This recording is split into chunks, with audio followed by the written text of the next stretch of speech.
Primer ensayo sobre la población, escrito de Robert Thomas Malthus. Capítulo 8. Quien haya llegado a las evidentes conclusiones anteriores a través del examen de la situación pasada y presente de la humanidad, no puede menos de causarle verdadero asombro ver que los escritores que han tratado de la perfectibilidad del hombre y de la sociedad, y que han tenido en cuenta el argumento del exceso de población, lo aborden siempre con enorme ligereza, como si las dificultades que implica se hallaran a grandes y casi inconmensurables distancias. El propio Mr. Wallace, a quien este argumento pareció de tanto peso que destruía todo su sistema de igualdad, no creía que las dificultades originadas por esta causa pudiesen surgir antes que la tierra entera estuviese convertida en un vergel y se hubiera agotado todas las posibilidades de incrementar su producción. Si este fuese realmente el caso, y se pudiera instaurar en otros aspectos un hermoso sistema de igualdad, no creo que deberíamos dejarnos desalentar en la persecución de ese sistema por la contemplación de tan remotas dificultades. Sucesos tan distantes bien pueden dejarse en manos de la providencia, pero la verdad es que si el argumento expuesto en este ensayo es correcto, las dificultades no son a largo plazo, sino de carácter inminente e inmediato.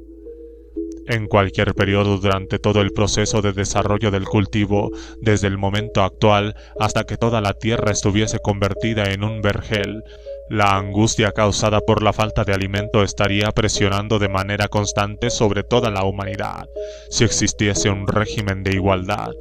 Aunque la producción de la tierra aumentara todos los años, la población crecería a un ritmo más rápido y sería necesario que este exceso de población fuese reprimido por la acción periódica o constante de la miseria y el vicio. Según dice Condorcet, escribió su obra X de tableau historique du progrès de l'esprit humain, bajo la presión de aquella cruel proscripción en la que concluyó sus días. Si este escritor no abrigaba la esperanza de ver su obra conocida durante su vida, despertando el interés de Francia en su favor, su comportamiento constituye un ejemplo único de fidelidad de un hombre a unos principios que tan dolorosamente la experiencia diaria y su propia vida se encargaban de desmentir. Contemplar el espíritu humano en una de las naciones más cultas del mundo y, pasados unos cuantos miles de años, verlo envilecido por la fermentación de tan repugnantes pasiones como el temor, la crueldad, la malicia, la venganza, la ambición, la demencia y la insensatez, capaces de deshonrar al pueblo más salvaje de las épocas más bárbaras, debió ser un tremendo golpe asestado a sus ideas acerca del progreso necesario e inevitable del espíritu humano. Y el hecho de haberlo resistido es la mejor prueba de la fuerza de su convicción en la verdad de unos principios desmentidos por las apariencias. Esta publicación póstuma no es más que el esbozo de una obra mucho más amplia que Condorcet deseaba se emprendiera. Carece, como es natural, de los detalles y ejemplos indispensables para demostrar la verdad de cualquier teoría. Bastará unas observaciones para mostrar cuán contradictoria resulta su teoría cuando se aplica a la realidad y no a una situación imaginaria. En la última parte del libro trata Condorcet del progreso futuro del hombre hacia la perfección y dice que, comparando en las diferentes naciones civilizadas de Europa la población actual con la extensión del territorio y considerando en ellas su agricultura y su industria, la división del trabajo y los medios de subsistencia, se ve cuán imposible sería conservar los mismos medios de subsistencia y por ende la misma población sin que haya un cierto número de individuos que no tenga otros medios de satisfacer sus necesidades que su laboriosidad. Reconocida, pues, la necesidad de esta clase de hombres y después de señalar la precaria situación de estas familias totalmente dependientes de la vida y de la salud de su jefe, dice con toda razón: Existe, pues, una causa necesaria de desigualdad, de dependencia y aún de miseria que amenaza sin cesar a la clase más numerosa y activa de nuestra sociedad. La dificultad está cierta y cabalmente planteada, mas en mi opinión, la manera como pretende el autor eliminarla resultaría totalmente ineficaz. Aplicando a este caso el cálculo sobre la probabilidad de vida y sobre el interés del dinero, propone establecer un fondo que asigne a los ancianos una asistencia denominada en parte de sus propios ahorros anteriores y, en parte, de los que suministraron los individuos muertos antes de haber podido recoger el fruto de tales sacrificios. Este mismo fondo u otro análogo se dedicaría a la asistencia de las viudas y huérfanos y a suministrar un capital a estos últimos cuando estén en edad de formar una nueva familia, de suerte que puedan desarrollar su laboriosidad. Observa que estos establecimientos deben ser constituidos en nombre y bajo la protección de la sociedad.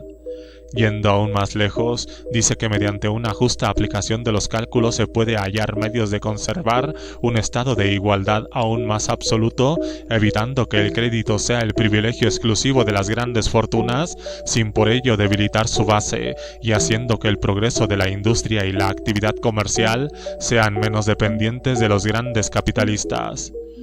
Tales establecimientos y cálculos pueden parecer muy prometedores sobre el papel, pero aplicados a la vida real resultarán completamente vanos. El señor Kundoxi admite la necesidad de que en cada estado haya una clase de personas que vivan exclusivamente de su trabajo. ¿Qué razón puede haberle llevado a esta conclusión? Una sola es imaginable: la comprensión de que para asegurar la subsistencia a una población numerosa era menester una cantidad de trabajo que no se realizaría si faltase el aguijón de la necesidad.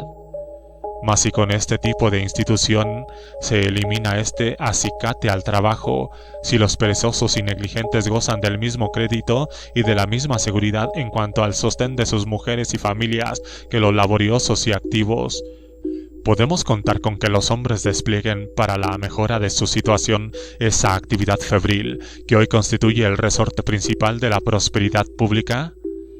Si hubiese que realizar una investigación para examinar las reclamaciones de cada individuo y determinar hasta qué punto se había esforzado por vivir de su trabajo y se merecía o no la asistencia que solicitaba, sería poco menos que una repetición en mayor escala de las Poor Laws inglesas, y conduciría a la completa destrucción de los verdaderos principios de libertad e igualdad.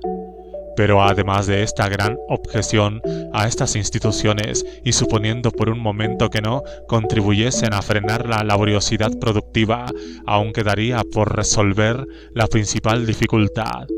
Si todo hombre tuviese la seguridad de encontrar con qué mantener convenientemente a una familia, bien pronto casi todos fundarían una, y si además la generación naciente estuviese al abrigo de la destructiva helada de la miseria, la población aumentaría rápidamente. El señor Kundoxi parece tener plena conciencia de esto, y después de describir otras mejoras, dice: pero en este progreso del trabajo y de la felicidad cada generación gozará de placeres aún más extensos y, por consiguiente, en virtud de la constitución física de la estructura humana, registrará un aumento en el número de individuos. ¿No llegará, pues, un periodo en el que se enfrenten estas leyes tan necesarias una y otra? Cuando el aumento del número de personas exceda al de sus medios de subsistencia, el necesario resultado será la continua disminución de la felicidad y de la población, que sería un movimiento realmente retrógrado, o al menos una especie de oscilación entre el bien y el mal. En sociedades que hayan llegado a este extremo, ¿no será esta oscilación una causa permanente de miseria periódica?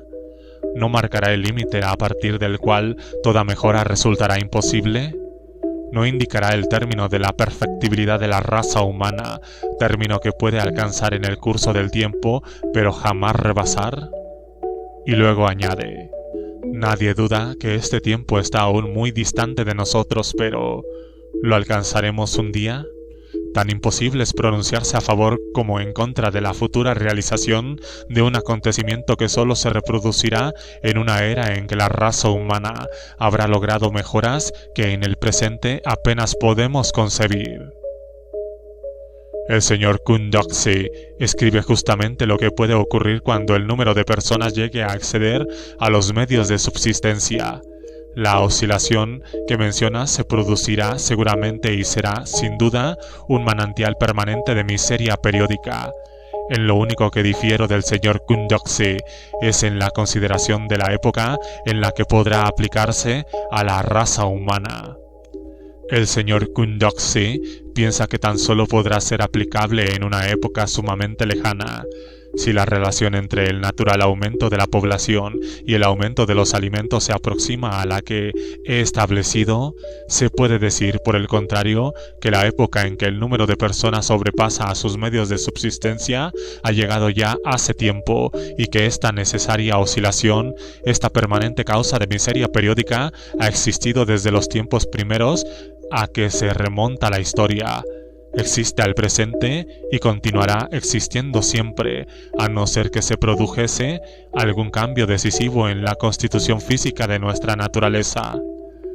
El señor Kundalini, sin embargo, continúa diciendo que incluso en el supuesto de que llegase esta época que él ve tan lejana, la raza humana y los defensores de la perfectibilidad del hombre no deberían por ello alarmarse. Procede luego a eliminar la dificultad en una forma que confiesa no comprender. Habiendo observado que para entonces los ridículos prejuicios de la superstición habrían dejado de proyectar sobre la moral esa austeridad corrupta y degradante, hace alusión o a un promiscuo concubinato que evitaría la fecundidad o a otro tipo de solución no menos antinatural. Pretende resolver así la dificultad. Significaría sin duda, en la opinión de la mayoría de los hombres, destruir esa virtud y esa pureza de costumbres que los partidarios de la igualdad y de la perfectibilidad del hombre profesan considerar como la finalidad y el objetivo de sus miras.